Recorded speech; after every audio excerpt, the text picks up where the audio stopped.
অভিজিৎ গাঙ্গুলি বিচারপতি পরীক্ষা দিয়ে হতে হয়, বাবুল সুপ্রিয় পরীক্ষা দিয়ে বিচারপতি হয়ে যাক, কে মানা করেছে? তবে ওর যা পেটের বিদ্যা, ও কোলাবে না। ওই জল ফল দেওয়ার, জল চা দেওয়ার চাকর এখন বাবুল সুপ্রিয় তৃণমূলে, যে একাদশে খেলতে চেয়েছিল। আরে মদ মাংস মহিলা না থাকলে পরে কি তৃণমূল হওয়া যায়? দাওয়াত ইসলাম খেতে যাবে তো অভিষেক ব্যানার্জি? তো বাংলার থেকে তারপরে বাংলাদেশে যাচ্ছে কি করে? লিপস অ্যান্ড বাউন্সে কার টাকা গেছে? লিপস অ্যান্ড বাউন্সের ডিরেক্টর কে ছিল? লিপস অ্যান্ড বাউন্সের এখন বর্তমান ডিরেক্টরটা কে? কাকু কি কথা বলতে পারছে না?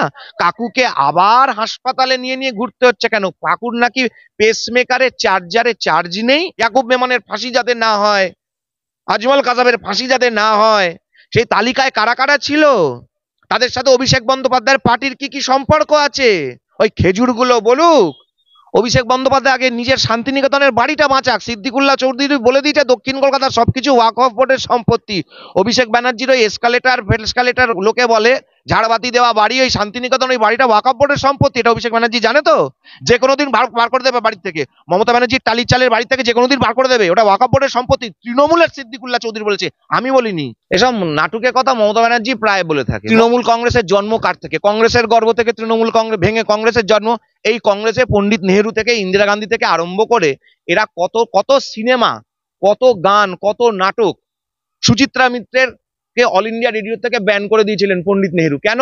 বাল্মীকি প্রতিভা গাইছিলেন বলে। রবীন্দ্রনাথের বাল্মীকি প্রতিভা কেউ বলেছিল ওটা নাকি পণ্ডিত নেহেরুর বিরুদ্ধে গাওয়া হচ্ছে। একের পর এক সিনেমা। তো মমতা ব্যানার্জি তো সেই ডিএনএ, সেই ট্র্যাডিশন, সেটাই করছেন মমতা ব্যানার্জি। সিপিএমও এখানে পশ্চিমবঙ্গে যা করেছে সেই একই ট্র্যাডিশন করছে, জানা কথা। অভিষেক বন্দ্যোপাধ্যায় যেটা বলেছেন এটা তো ঠিক কথাই বলেছেন একখানা। চোর হোক, যাই হোক, যা অভিযোগ থেকে থাকুক, কিন্তু যেটা বলেছে সেটা ঠিক কথা বলেছে। অভিষেক বন্দ্যোপাধ্যায়কে সমর্থন করছে না কুণাল ঘোষ, এমনকি বিশ্বনাথ চক্রবর্তী। দেখুন, কুণাল ঘোষের ব্যাপার হচ্ছে, কুণাল ঘোষকে পাতে দেয় না, গায়ে মাখে না, কিসে মাখে তৃণমূল কংগ্রেসের নিজের লোকেরা, তাও জানি না। চারটে রাস্তা দিয়ে হেঁটে গেলে লোকে চারটে ভালো কথা বলবে কিনা কুণাল ঘোষকে, সেটাও জানি না। আগে মার্কশিট গুলো, শিক্ষাগত যোগ্যতা সার্টিফিকেট গুলো সামনে প্রকাশ্যে পাবলিকের সামনে আনুক, তারপরে কথা বলবো। আরে ওকে না বললে পরে ও যেখানে সেখানে চলে যায়, বিনা নিমন্ত্রণে এর বাড়ি তার বাড়ি খেতে চলে যায়, খায়। আরে কে খাবে? কেন্দ্রীয় মন্ত্রী এসছে, কেউ ডাকেনি, সুসুর করে চলে গেছে। ওর কাজই হচ্ছে এইটা। ও আবার কি কেস দেবে? ওর কেসটা এখন, কেসের খাতা তো মানিকতলায় চলছে তো, শ্যামা সুন্দরী মন্দিরে। এই বডি শেমিং, এই বডি শেমিং, ওনার নিজের বডি শেমিংটা আগে চিন্তা করুন। ওনার নিজের চেহারাটা মনে আছে তো, জেলের মধ্যে কি অবস্থা হয়েছিল? আমি আর সে ভাষাটা বলতে চাই না, কারণ আমি কুণাল ঘোষ নই। মমতা ব্যানার্জিকে চোর কে বলেছিল? এই এই কুণাল ঘোষ, অন্য কেউ বলেনি। সারদার এন বেনিফিশিয়ারি মমতা ব্যানার্জি। মমতা ব্যানার্জির কাছে সমস্ত টাকা পয়সা আছে, এজলাসে বিস্ফোরক কুণাল, এটা হেডলাইন্সে বেরিয়েছিল কুণাল ঘোষের বক্তব্য অনুসারে।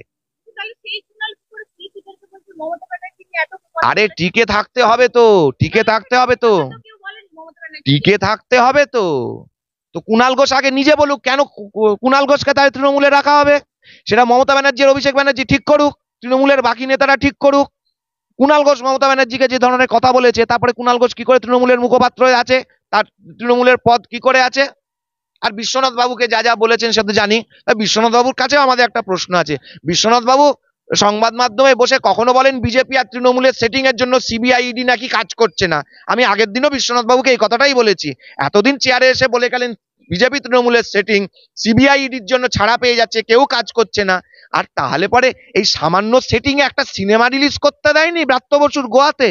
তাহলে সেটিংটা নেই কোনো কিছুতে, কিন্তু তৃণমূল কংগ্রেসকে সাহায্য করার জন্য বকলমে বিশ্বনাথ বাবু এই ধরনের কথা বলেন কিনা, আর সিপিএম আর কংগ্রেসকে হাওয়া দেওয়ার জন্য বলেন কিনা, সেটাও আমার জানা নেই।